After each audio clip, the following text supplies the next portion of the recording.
जय श्री राम। जय श्री राम।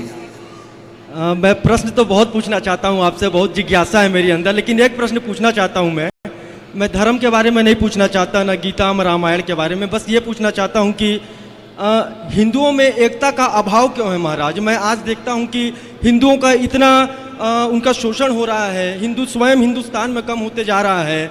हम लोग गौ माता को रोटी खिलाते हैं, लेकिन बहुत से समाज वाले गाय को रोटी के साथ खा जाते हैं। मेरे अंदर बहुत जिज्ञासा है, मैं चाहता हूँ मेरा सनातन धर्म बहुत बढ़े, पूरी दुनिया सनातन धर्म से रंगीन हो जाए, रंग जाए, और हम इतने मजबूत बने, हम सनातन धर्मी इतने मजबूत बने कि हमारे धर्म का कोई शोषण न कर पाए। मैं देखता हूँ आपका जब शोभा यात्रा निकल रहा था, मैं अपने घर के दरवाजे में आपका मैं देख रहा था, माताएं बहनें हमारी सब कलश लेके चल रही थी, लेकिन मेरा दृष्टिकोण ये है महाराज, मैं चाहता हूँ कलश उठाने का समय नहीं है, अब तलवार उठाने का समय है। हमारी माताएं बहनें कलश के साथ साथ दूसरे हाथ में तलवार भी पकड़े। सिख समाज के महिलाओं को देखिएगा, जब वो गुरुद्वारा में जाते हैं तो उन लोग अपने साथ चाकू पकड़े रहते हैं, और उन लोग ऐसा उनके ऊपर कोई भी मतलब उनका कोई ना कोई शोषण कर सकता है, ना वो उनका धर्म ऐसा है, चाहे उनको हम कट्टर बोले चाहे कुछ भी बोल लें, लेकिन हम हिंदुओं के साथ ये अत्याचार क्यों होता है? सब लोग हमारे हिंदू धर्म के ऊपर ही ऐसा क्यों करते हैं?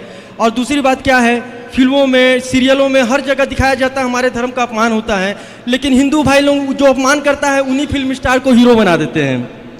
और हिंदुओं में एकता का अभाव क्यों है? हमारे जो राम जी हैं, हमारे कृष्ण जी हैं, बजरंगबली हैं, हमारे वेद हैं, क्या इनमें हिंदू एकता के बारे में कोई बखान नहीं है महाराज? मैं ये पूछना चाहता हूँ। लिखा है जहाँ सुमति तहाँ संपत्ति नाना, लिखा सब है, कोई माने ना तो क्या करे। तो हिंदू लोग समझते क्यों नहीं है महाराज? गाय खाने वाले के साथ दोस्ती कर लेते हैं। अब देख लीजिए क्या करें, हम भी तो कक्षा में, आपको कल की कक्षा में, परसों की कक्षा में हमने इन्हीं मुद्दों पर बात की थी कल। हाँ, सेकुलरिज्म बोल के वो गाय खाने वाले के साथ दोस्ती कर लेंगे, उसके 30 त्योहारों में चले जाएंगे, दूसरे जो धार्मिक स्थल है वहाँ चले जाएंगे। अरे हमारे मंदिरों में जाओ। मैं ये चाहता हूँ हमारी हिंदू माताओं बहनों में एकता है। हम लोग जाति में बटे हुए हैं, कोई अग्रवाल है, कोई गुप्ता है, कोई जायसवाल है, ऐसा कब तक चलेगा महाराज?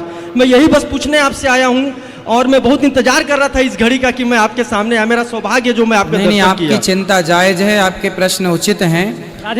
इसका एक ही समाधान है कि हम सभी हिंदू अब जाग जाएं और जातवाद को पीछे छोड़ करके एक ही अपना पता बताएं कि हम भारतीय हैं, हम सनातनी हैं, हम हिंदू हैं। और संगठन, जब तक हम संगठित नहीं होंगे, आप जैसे छत्तीसगढ़ के लोग हैं, आप अपने आदिवासी भाइयों के पास जाया करो, लोग उनके पास जाया करो, उन्हीं का तो धर्मांतरण करा रहे हैं लोग। जो अशिक्षित रह गए हैं हमको पढ़ाओ, शिक्षा दो। हम सभी का ये धर्म है कि हम अपने धर्म का प्रचार करें। आजकल किसी के पास जरा सा पैसा आ गया तो वो अपना पैसा लेके अपने गुमान में घूमता रहता है। कहाँ फुर्सत रखी है कि वो आदिवासियों के पास जाए, उनके पास में बैठे, उन्हें गीता रामायण की बात सुनाए। हम कमी तो ये हो गई ना, अब जैसे आप हिंदू हैं लेकिन तिलक लगाना आपने छोड़ दिया। नहीं महाराज, मैं तिलक लगाया था। गीता नहीं, आपके द्वारा, आपको नहीं कह रहे हूँ, मैं बहुत कुछ करता हूँ महाराज। नहीं बेटा, आपके द्वारा सबको कह रहे हैं कि हम हिंदू हैं, पर लगा छोड़ दिया, गीता पढ़नी छोड़ दी, रामायण पढ़नी छोड़ दी।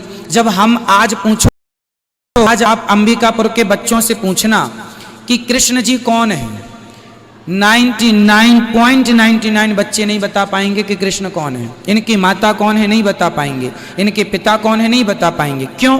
क्योंकि माँ बाप ने कभी बताना जरूरी समझा ही नहीं कि कृष्ण के बारे में भी बताएं, राम के बारे में भी बताएं। वो तो पोयम याद करा रही हैं बस। अच्छा, मैं ये पूछ रहा हूँ महाराज, जो कलश यात्रा हमारा शोभा यात्रा निकलता है, मेरा ऐसा मानना है कलश के साथ साथ दूसरे हाथ में तलवार रहे, कृपाण रहे, तो क्या मेरा सोचना गलत है क्या? ना ना, सही है। हम जब तक शक्ति प्रदर्शन, हम कैसे हमारी शक्ति का किसी को अनुमान मिलेगा? हमने तो कथाओं में ये कहा है कि अपनी बेटियों को तलवार चलाना सिखाओ। स्कूल में ही एक पीरियड होना चाहिए जहां बेटियों को तलवार चलाना सिखाए और हर बेटी को झांसी की रानी बनाया जाए। यहाँ एक सेकेंड, हेलो महाराज, मैं अपना कोई व्यक्तिगत मेरा कोई समस्या लेकर मैं नहीं आया हूँ, क्योंकि मेरे को मालूम है जीवन ही एक समस्या है। अच्छा। होता रहता है धूप और छांव। मैं अपने धर्म के प्रति प्रश्न पूछने अच्छा आया था। आपके प्रश्न अच्छे हैं और इसका एक ही उत्तर है कि जब तक हम संगठित नहीं होंगे तब तक ये प्रश्न ही रहे आएंगे। इनका समाधान केवल संगठन है। यदि हो जाए तो ये प्रश्न खत्म हो जाएंगे, वरना सारी जिंदगी खड़े रहेंगे ये प्रश्न। हम तो हमेशा इसलिए कहते हैं कथाएं सुनो औरों को जोड़ो, तिलक लगाओ, धोती पहनो। कथा में हमने बताया है आप लोगों को, आपके नगर में आकर हम बता रहे से बन रहा है, समझाते, वो समझा रहे हैं।